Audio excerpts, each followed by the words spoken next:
बिस्मिल्लाहिर्रहमानिर्रहीम अल्लाहुम्मा सल्ली अला मुहम्मद व अला आले मुहम्मद। कैसे हैं सब बच्चे? अल्लाह से उम्मीद है कि सब खैरियत से होंगी। मेरी बहनें, मेरी बेटियां, मेरी बच्चियां, मैं अपनी बच्चियों के लिए प्यारी प्यारी नई छोटी छोटी बच्चियों के लिए रोज़ ना घर के मसालों से सादा सी रेसिपी बताती हूँ, बहुत ही आसान तरीके से, जो रोज़ चीज़ें घर में बनती हैं। ठीक है, आज मैं अपनी बेटियों के लिए बना रही हूँ कीमा मटर। ठीक है, इसके लिए मेरे पास आधा किलो कीमा है और आधा किलो ही मटर के दाने हैं। ठीक है, और एक बड़ी प्याज ली है मैंने, मोटी मोटी काट ली है, और ये है 2 टमाटर मेरे पास। ठीक है, और ये हल्दी है आधा चम्मच, चौथाई चम्मच हल्दी है, आधा चम्मच कुटी हुई मिर्च है, और चौथाई चम्मच नमक है। और ये है मेरे पास 2 चम्मच लहसुन और अदरक चॉप किया हुआ, कुटा हुआ नहीं है, पीसा हुआ नहीं है, चॉप किया हुआ है। ठीक है, और ये है खड़ा मसाले का मैं कीमा बना रही हूँ, तो ये है मेरे पास बाकी मसाले। इसमें आपको क्या चाहिए? गरम मसाले वाला ज़ीरा चौथाई चम्मच, 8 से 10 हैं काली मिर्चें, और 6 से 7 हैं लौंग, और थोड़ी सी दालचीनी, और 2 ये हैं काली मिर्च। इसको काली मिर्च भी कहते हैं, मोटी मिर्च भी कहते हैं, देख लें। क्योंकि आजकल मेरी बच्चियों को ना मसालों का भी नहीं पता, क्योंकि मुझे पता है ना, मेरी भी माशाल्लाह से 4 बेटियाँ, तो वो कहती हैं कि ये फ़लान तेज़ पत्ता क्या होता है और ये चीज़ें क्या होती हैं, तो ये मसालों के भी नाम होते हैं। ठीक है, ये है सफ़ेद ज़ीरा, और ये है धनिया, और ये हैं 2 पत्ते तेज़पात के। ठीक है, क्योंकि मैं खड़े मसाले का कीमा बना रही हूँ, तो इसके लिए मुझे ये चीज़ें चाहिए। कब ऑयल लिया मैंने, कुकिंग ऑयल है। ठीक है, वैसे तो मैं ज़्यादा सरसों का ऑयल इस्तेमाल करती हूँ, तो आज मैं कुकिंग ऑयल में बना रही हूँ। और ये जो प्याज थी, इसको भी मैंने मोटा मोटा चॉप कर लिया। ठीक है, ये ठीक है, आप अपने हिसाब से भी डाल सकती हैं प्याज, टमाटर, मसाले जो आपको पसंद हो। जैसे जो नई बच्चियाँ, नई नई दुल्हनें हैं, वो अपने मियाँ को अच्छे अच्छे खाने बना के खिलाना पसंद करती हैं, तो जो वो पसंद करें। जैसे इसमें अगर आपको ज़्यादा चटपटा चाहिए, तो आप इसमें थोड़ा सा चाट मसाला भी डाल सकती हैं, या टमाटर के साथ कोई थोड़ी सी हल्दी भी डाल सकती हैं, नहीं, और दही भी डाल सकती हैं ना, ज़्यादा चटपटा करने के लिए। अब ये प्याज जो है ना मेरे, इसको मैं ब्राउन नहीं करूँगी, सिर्फ मैं इसको सोते करूँगी। ठीक है, तंदूर हो जाएगा, क्योंकि खड़े मसाले का जो कीमा बनेगा ना, उसमें हमने प्याज को पकाना नहीं है बहुत ज़्यादा, बस इसका हल्का सा अपना पानी थोड़ा खुश्क होगा। तो अब इसमें मैंने डाल देना है लहसुन अदरक, जो मेरे पास था। ये भी मैंने चॉप किया हुआ लिया, पिसा हुआ नहीं लिया लहसुन अदरक। थोड़ी सी इसकी खुशबू आएगी लहसुन अदरक की, हल्की सी। ये देखें,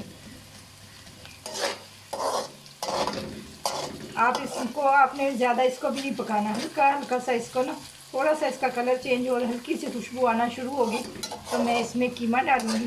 ठीक है, कीमा मेरे पास है फ्रीज़ किया हुआ, तो ये देखें। अब इसे थोड़ा सा इसने अपना कलर चेंज किया, ज़्यादा नहीं किया, तो इसमें हल्की सी खुशबू आना शुरू हो गई है, तो इसमें मैं अब ये डालूँगी कीमा।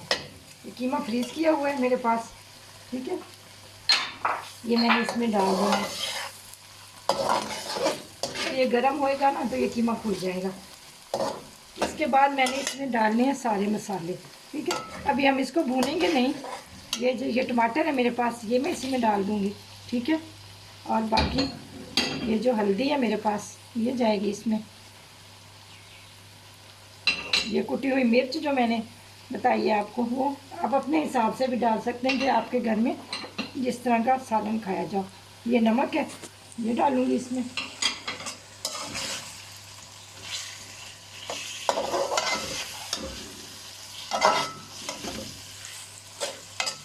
और जो ये मेरे पास ये सारे खड़े मसाले हैं ना, ये मैं इसी में डाल दूँगी। ठीक है,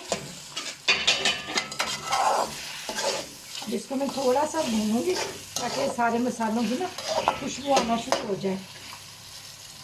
ये कीमा भी मेरा खुलना शुरू हो गया है, ये देखें, गर्म हो गया ना, ये खुल जाएगा आराम आराम से। ये देखें, ये कीमा और मसाले मैंने भून लिए हैं। ठीक है, ये भून गया। अब मैं इसमें थोड़ा सा पानी डालूँगी, आप अपने हिसाब से डालें ना, क्योंकि मैंने कुकर में नहीं बनाना है, इसी में ही बनाना है। तो अब मैंने तकरीबन इसमें आधा गिलास पानी डालना है, और ये मसाले जो मेरे हैं ना, मैंने खड़े ही रखने हैं। ये देखें, अब कि मैंने घी छोड़ दिया है, ये सारा भुन गया अच्छी तरह से। अब इसमें मैं डालूँगी आधा गिलास पानी, और कीमा गलने के लिए रख दूँगी। ये देखिए, ये हमारा कीमा तकरीबन आधा गल गया, आधे से थोड़ा कम गला है। ये गल गया क्योंकि मैंने इसे कुकर में नहीं लगाया, ऐसे ही कढ़ाई में छोड़ा था। ठीक है, दम हल्की आंच पे रखा है। अब मैं इसमें मटर डाल दूँ क्योंकि इसमें अभी पानी है और आज के मटर आपको पता सख्त होते हैं, तो ये मटर डाल देती हूँ इसमें। ठीक है, अब इसको मैं फिर दोबारा थोड़ी देर के लिए रख देती हूँ ताकि ये हमारे मटर जो है ना वो अच्छी तरह गल जाए। चलिए, ये हमारा कीमा अच्छा सा गल गया और मटर भी मेरे जो मैंने बाद में डाले थे ये गल में हैं। और एंड पे मैं इसको अच्छा सा भूनूंगी क्योंकि पहले मैंने कीमा नहीं भूना था, हल्का सा भूना था क्योंकि कीमे को ज़्यादा भूने ताकि गोश्त की अपनी स्मेल जो एक होती है ना खुशबू वो ख़त्म हो जाए। ठीक है, ये हमारा खड़े मसाले का, इसमें प्याज टमाटर खड़े खड़े ही हैं। अब मैं इसमें डालूँगी थोड़ा सा हरा धनिया, ठीक है, और ये थोड़ा सा है गरम मसाला, पिसा हुआ गरम मसाला। ठीक है, डाल के इसको मैं सिर्फ 1-2 मिनट के लिए ना इसको आग बंद कर दूँगी। आग बंद करके दम में रख दूँगी ताकि इसकी खुशबू सालन में चली जाए। ये देखें, 1 मिनट के लिए मैंने इसको दम दिया था, ये धनिया और ये डाल के। आप बिल्कुल आग बंद करके ना बाद में ये मसाला डाला करें, गरम मसाला। ठीक है, जल्दी आग में नहीं डालना चाहिए, उसकी डाल के और थोड़ी देर के लिए आप दम दे दें और फिर उसको डिश आउट कर लें, फिर अच्छी सी खुशबू आती है। ये देखें, अब मैं इसको निकालने लगी हूँ। साथ में मैं बनाती हूँ चपाती और हम खाते हैं खड़े मसाले वाला कीमा। और आप रखें अपना ख्याल और मुझे बताया भी करें कि आपको कैसे लगती हैं मेरी डिशें, अच्छी लगती हैं कि नहीं, क्योंकि मैं आपका ख़र्चा नहीं करवाती, घर में जो नमक मिर्च है उसी से पकाती हूँ। ये देखें कितनी प्यारी इसकी शक्ल बन गई है और इसकी खुशबू इतनी प्यारी आ रही है पूरी किचन में। वाह भी वाह, बहुत मज़े का ये मेरा दम वाला खड़े मसाले का कीमा बना है, कीमा मटर। चलें आप भी खाएं, ट्राई करें और मुझे दें इजाज़त।